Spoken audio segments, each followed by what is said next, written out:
Boa tarde, inicia-se agora mais um quadro do Empodere-se comigo, Alessandra Lobo. Bora lá?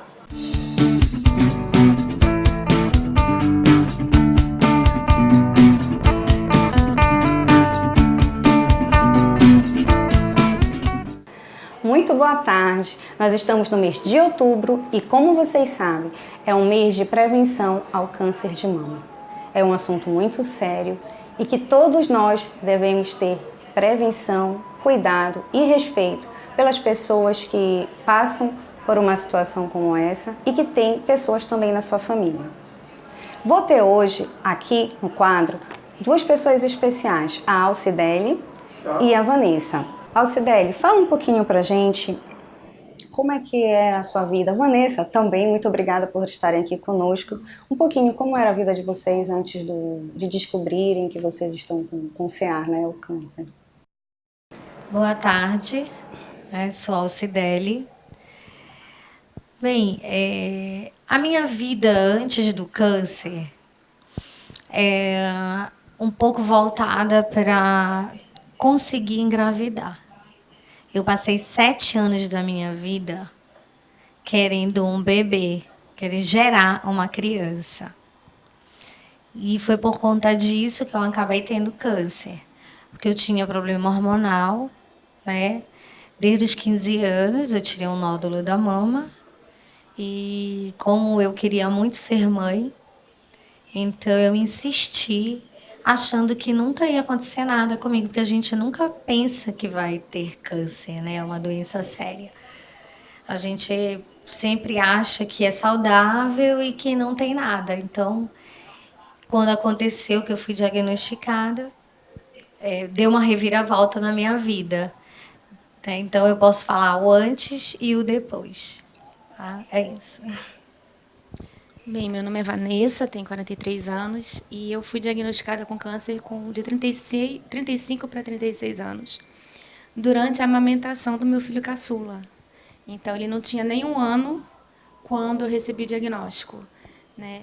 E a minha vida antes do diagnóstico era uma vida normal. Trabalhava, ia para academia, casa, marido, criança, né? Então, não estava dentro do que eles chamam de faixa de risco para desenvolver o câncer. Não tenho casos de câncer na família, foi a primeira. Né? Então, eu estava totalmente fora do histórico que eles falam de uma pessoa que poderia desenvolver o câncer, né? Amamentei meus 3 filhos e quanto mais a gente amamenta, a chance de você desenvolver o câncer diminui, né? Então, não tinha por que eu me preocupar, digamos assim, com a questão do câncer, né? Hoje em dia eu tô em tratamento há 6 anos. Hoje em dia eu trato a metástase, que depois do tratamento do câncer de mama eu desenvolvi metástase no fígado, ossos, linfonodos cervicais e linfonodos pulmonares. Muito obrigada. Durante a descoberta de vocês, se vocês puderem fazer um pouco desse relato, a descoberta da doença. A descoberta, na verdade, no meu caso, eu já estava desconfiada, mas os meus exames todos eram errados. Tá? Eu fazia, depois que eu parei de fazer reprodução humana, eu resolvi me cuidar, né?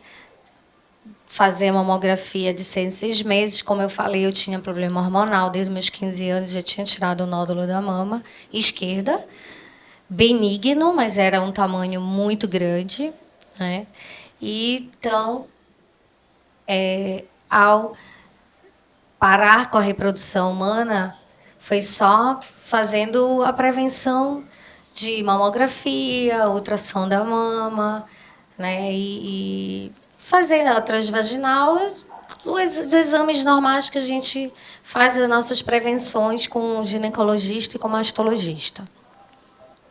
E todas as minhas mamografias, elas davam que eu não tinha nada, só cisto, porque eu era cheia de cisto. Tanto na mama esquerda como na mama direita, eu tinha vários, tipo 20 de um lado, 25 do outro, e sempre o mesmo resultado, que era cisto, que não tinha nada. eu comecei a desconfiar, porque eu sempre fiz o autoexame, que é isso que toda mulher tem que fazer, o autoexame. E foi pelo autoexame que eu descobri que eu estava com câncer.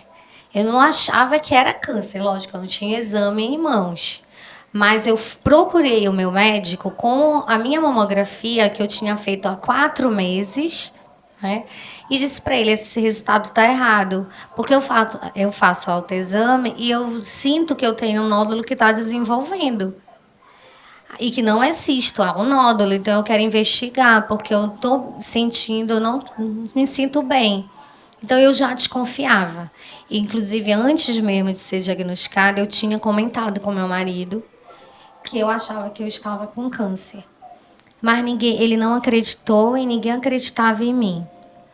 E chegando no médico, nem o médico acreditou em mim. Ele falava: tu não tem nada, Alcidele. Isso é cisto. Eu disse: mas eu quero investigar. Aí foi quando ele começou a tentar uma punção e viu que realmente não era um cisto, que era um nódulo.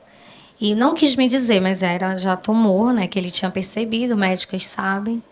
E foi assim, aí fiz logo uma biópsia, né? E vários exames e já partimos para a cirurgia, para a retirada da mama, porque eu optei por tirar a outra. Eu tinha 2 nódulos da mama esquerda. E a mama direita eu pedi para tirar toda, com medo de recidiva.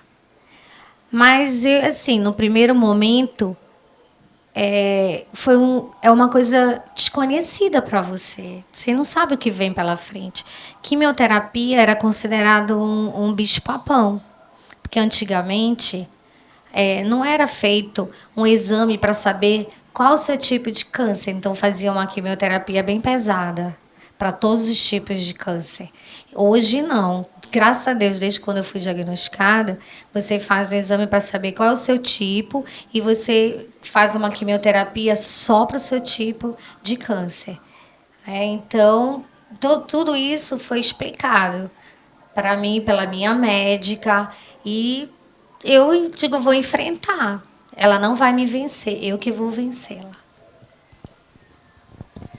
Bem a descoberta, né? Foi bem assim impactante, apesar de quando eu desconfiei, né, que foi num ajeitar de sutiã, eu amamentando meu filho, que eu desconfiei que era alguma coisa diferente. E eu fiquei com medo de ir no médico, achando que ele pudesse dizer que era leite empedrado, né? Mas já tinha amamentado os outros 2, já sabia que não era. E aí eu tive 2 meses de um preparo psicológico, eu e eu mesma, né, para falar que chegar no final e realmente receber o diagnóstico de que era câncer. Então, assim, foram 2 meses eu me preparando para alguma coisa que viria, né? E quando eu recebi o diagnóstico, quando eu recebi a certeza ali que era um câncer, a minha mãe estava comigo. Ela desabou e eu ainda permaneci, eu que amparei a minha mãe, que ela que teve todo o impacto, né? Porque a gente acaba tendo uma certeza, sabe? A gente acaba. A gente que conhece o nosso corpo, sabe do que é normal pro anormal, se a gente sente alguma diferença ali, é para acender uma luzinha, entendeu? E você correr atrás e não deixar para depois, porque muitas mulheres deixam de ter essa certeza com medo, né? Porque, eu estou sentindo alguma coisa, mas ixi, eu não vou nem no médico, eu não quero nem saber de nada que está acontecendo comigo. E acabam deixando passar muito tempo. E enquanto as pessoas não entenderem que o que salva a vida é o diagnóstico precoce. Se ela recebeu o diagnóstico no início do tratamento, no início do desenvolvimento do câncer, as chances dela de uma cura total é de... Eu vim de um congresso agora em São Paulo que eles disseram que é de 88%. Entendeu? Enquanto que se descobre com um tumor maior, as chances de cura total diminuem muito. E as chances de desenvolver a metástase, como foi no meu caso, aumenta. Quando eu descobri, o meu tumor estava com 7 centímetros. Entendeu? Eu retirei toda a mama direita, retirei inclusive o mamilo, né? E acredito sim que, pela questão dele já estar grande, já estar bem desenvolvido, colaborou para eu desenvolver uma metástase. Entendi.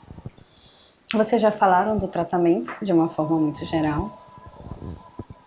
A participação da família de vocês, a questão do lado emocional, porque abala a questão física de uma forma geral, e o lado emocional, como é que ficou? Para mim, quando eu fui diagnosticada, a minha mãe, que nem a mãe da Vanessa, foi que desabou. Eu que dei força para ela. No primeiro momento, ela se desesperou e falou: Deus, por que não comigo que já vivi muito? Por que com a minha filha? Né? E eu virei para ela porque quando eu fui diagnosticada, eu pedi uma reunião na casa da minha mãe. Eu, meu marido, que já estava desesperado achando que eu ia morrer, e dei força para ele também, minha mãe e minhas duas irmãs. E para contar, porque elas ainda não sabiam de nada, só quem sabia ainda era meu marido. E quando eu contei para elas, as minhas irmãs tiveram uma reação que nem a minha, de ser forte, pelo menos na minha frente, né? A minha mãe não, desabou. E logo em seguida eu falei para ela: mãe, eu não vou morrer. A gente vai, com certeza, passar por tudo isso. E vamos em frente. Vai dar certo. Tudo que tiver que ser feito, nós vamos fazer.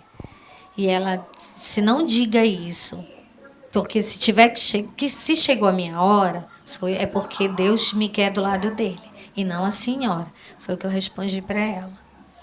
Aí ela: tá, minha filha, então eu vou cuidar de ti. Aí ela arrumou toda a malinha dela e na mesma hora foi para minha casa, na mesma hora comigo e meu marido. Aí as minhas irmãs fizeram promessa, foram no Sírio junto com meu cunhado para ajudá-las. No Sírio, que foi, né, do mesmo ano, elas pedindo para Nossa Senhora de Nazaré, que nós somos devotas, eu também sou devota de Nossa Senhora de Nazaré. Eu me apeguei com a Nossa Senhora de Nazaré.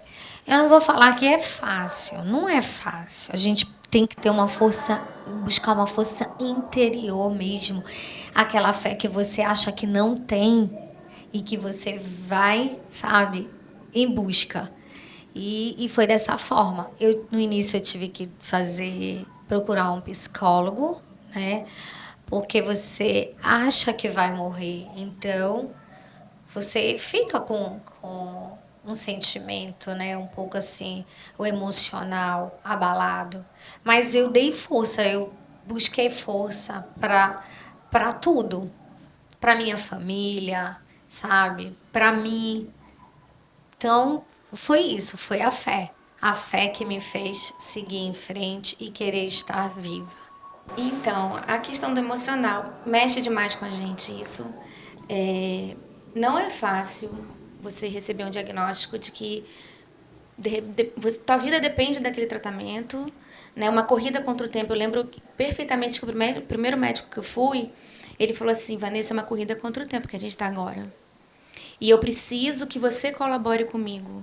Eu preciso que você colabore com o seu tratamento, porque muitas vezes eu dou a notícia para um paciente e o paciente às vezes fica tão impactado que ele demora 3 meses para voltar aqui comigo. E nesses 3 meses muita coisa já aconteceu. O tumor já evoluiu, a pessoa já foi para outro estágio do tratamento, né? Então eu preciso da sua colaboração. Então, assim, querendo ou não, você tem que se fazer de forte, né? Por você e pelas outras pessoas que estão em volta, que pelo fato delas não saberem lidar com essa situação, elas acabam às vezes querendo te proteger demais, querendo e ficam falando e cobram de você, mas você tem que ser forte. Você não tem que ser forte o tempo todo, você também pode fraquejar.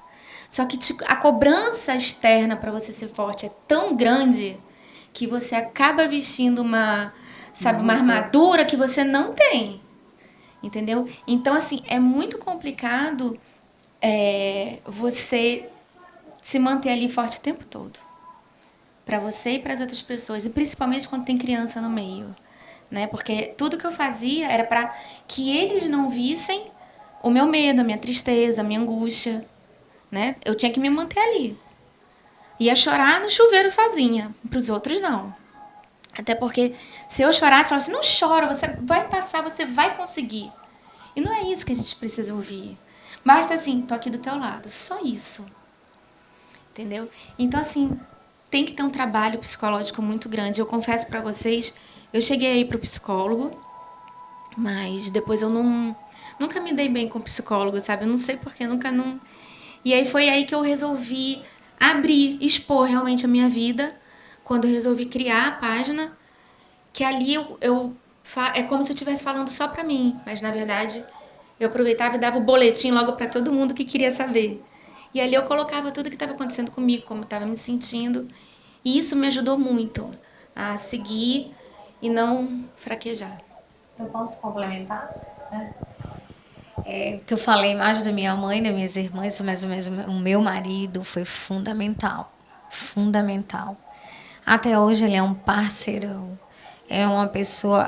No início foi difícil para ele, né? Porque homem geralmente ele fraqueja um pouco mais. As mulheres são mais fortes, né? Mas ele, meu Deus, eu não tenho que me queixar de toda a minha família, porque não foi só marido, mãe, irmãs. Meus cunhados, as minhas tias, meus tios todos começaram uma corrente de oração, primos, toda a minha família. Foi uma corrente de oração, amigos também, né? E muito grande para minha cura. Então, isso é muito importante para a gente se sentir amada, querida, né, por todos. Faz muita diferença na vida da gente. E nós sabemos que em alguns casos a dosagem medicamentosa ocasiona a queda do cabelo. Aconteceu isso com vocês? Como é que ficou a questão da vaidade mesmo de cada uma? Eu não pensei nisso. Eu gosto de me arrumar, de andar bonitinha. Mas nesse momento, para mim, o importante mesmo era a minha cura.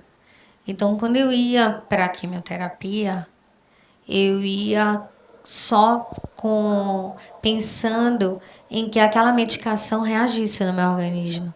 Tanto que eu pensava só nisso, eu pedia, Deus, Nossa Senhora, faz com que essa medicação me cure, que eu sinta que ela está reagindo, que sabe, que está me tratando, me curando. Se eu tiver que passar mal, ótimo, eu quero passar mal para poder ir, sabe, saber que eu estou sendo curada. Era nisso que eu pensava.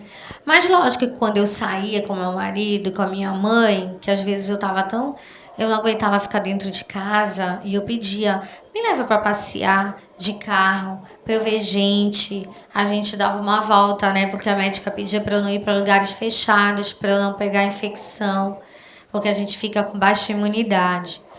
E aí eu saía toda arrumada. A minha mãe, te pinta, minha filha, coloca o lenço. Aí eu botava brinco, eu colocava o lenço, me pintava. E aí eu saía toda bonitinha. Eu ficava no carro passeando, então podia descer em algum lugar aberto para tomar uma água de coco, alguma coisa. Mas logo em seguida, aí começava a vir um calor, aquela, sabe, agonia, aí eu não conseguia ficar, aí tirava o lenço. Mas a gente, lógico, que quer, né, se arrumar. Mas eu não tinha a vaidade da sobrancelha, né, daquela coisa de ficar... Hoje eu sou mais vaidosa do que no período do meu tratamento. Hoje eu quero ficar bonita, eu quero uma sobrancelha bonita, um cabelo bonito, e eu quero viver, sabe, isso. Hoje eu penso mais do que antes, na vaidade. Então, quando eu fui para a minha primeira consulta com o oncologista, aí eu não, em momento nenhum perguntei para ela a questão do cabelo. Aí no final da consulta ela falou assim, você não quer saber se seu cabelo vai cair ou não? Falei assim, olha, eu tô com 35, 36 anos, um tumor de 7 centímetros, descoberto por acaso, não tenho caso de câncer na família, o cabelo cair para mim vai ser o de menos, né? Aí ela, tá, mas vai cair o seu cabelo. Eu falei, então tá. Quando eu fui para a primeira sessão de quimioterapia, eu já fui careca. Eu já raspei o cabelo em casa. Porque eu já me cuidava, tinha cabelo comprido, não sei o quê. Então eu falei, eu não quero ver o meu cabelo cair, né? Então, se é para tirar, se faz parte do processo da cura, então vamos lá, né? Então, assim, eu acho que as pessoas... É errado quando alguém fala assim, ah, mas cabelo cresce. Isso não se fala, eu acho isso muito errado. Mas, assim, a pessoa tem que entender que se faz parte do processo da tua cura, você perder naquele momento o teu cabelo, então a gente tem que aceitar. É difícil, não é fácil. Não é fácil você se olhar no espelho, porque além de você perder o cabelo, você engorda. Tem tratamento que é muito corticoide, teu apetite dobra. Tem tratamento que você emagrece muito, entendeu? Então, assim, é um impacto na tua imagem, de uma forma geral. Então, assim, você acordar sem cabelo, sem cílios, sem sobrancelha, você não se reconhece. Eu falo que a gente fica com cara de tartaruga, né? Eu tô sem cílio, mas eu meti uma sobrancelha aqui de lápis, de rena, entendeu? Já é a minha quinta careca, 5 vezes já que eu fiquei careca, durante esses 6 anos em tratamento, entendeu? E cada vez que eu perco os cabelos, é uma sensação diferente, é uma emoção diferente. Nunca é igual a outra vez, né? Mas eu acho que a pessoa precisa entender que faz parte do processo da sua cura, do seu tratamento. E assim, a aceitação fica um pouquinho mais fácil. Mas não é tão tranquilo assim, não. Além da questão do cabelo, tem a questão de você retirar, em alguns casos, a mama. Aconteceu isso com alguma de vocês? Sim, comigo aconteceu. Porque eu tinha 2 tumores na mama esquerda. Um já de grau 3 e outro grau 2, né? Então, era obrigada a fazer a mastectomia total.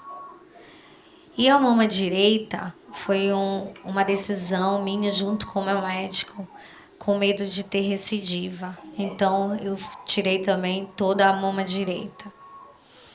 E lógico que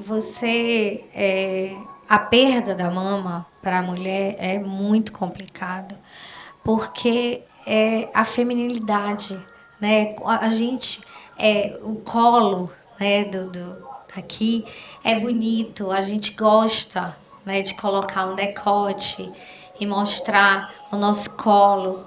E, então é complicado. Mas eu sempre pensei na minha cura. Então, para mim, estar ou não com mama, né, não importava naquele momento. Eu queria só, sabe, retirar aqueles tumores para que eu pudesse ser salva, estar curada.